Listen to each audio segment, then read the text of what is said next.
3 дугаар улирлын татврын тайлан хүлээн авах хуулийн хугацаа маргааш буюу 10 дугаар сарын 20-ны өдрийн тэг цагт дуусна. Үүнээс өмнө амжиж аж ахуй нэгж албан байгууллагууд цалин хувь хүний орлогын албан татврын тайлан мэдээллийг ирүүлэх шаардлагатай байгааг аймгийн татврын хэлцээс санууллаа. Дархуул аймагт нийт 4700 хуулийн этгээд үйл ажиллагаа явуулдаг байна.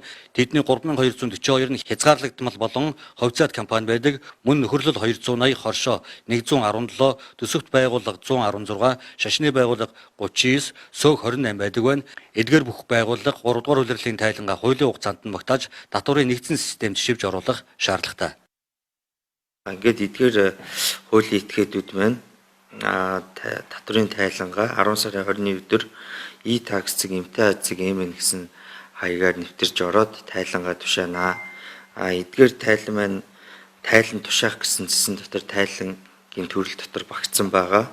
Хэрвээ та нууц үгээ мартсан бол нууц үг мартсан зэсээр ороод бүр шаардлагатай тохиолдолд 7037 7388 гэсэн утасны дугаарлаа холбогдоод нууц үгээ сэргийн авах боломжтой байгаа шүү. За 3 дугаар улирлын тайлан болохоор цалин үйлс бол бүх аж ахуйн нэгжүүд хууль улсын бүртгэлтэй байгаа бүх аж ахуйн нэгжүүд 3 дугаар улирал тайлан хийлгэн.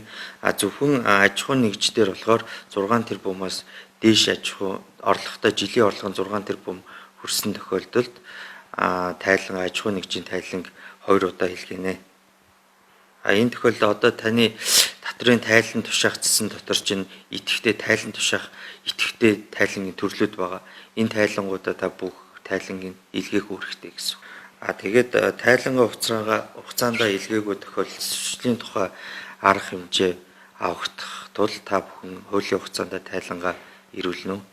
Улсын бүртгэлтэй бүх аж ахуйн нэгжүүд үйл ажиллагаа явуулсан эсгээс үл хамааран цалин хөлс хувь хүний орлогын албан татврын тайланг заавал явуулах ёстой. Тайлангаа илгээх талаар мэдлэг мэдээлэл дутуу мөн тоон гарын үсэг байхгүй эсвэл захин систем ашиглан тайлангаа илгээж чадахгүй бол 7037 7388 18-1288 утсаар холбоо барих буюу нэг цагийн үйлчилгээнд ирж зөвлөгөө сургалт авах бүрэн боломжтой. Үүнээс гадна татврын улсын байцаагч 24 цагаар хувийн утсаа нээлттэй байлгаж татврын тайлантай холбоотой мэдээлэл зөвлөгөө өгч ажиллаж байгаа юм байна.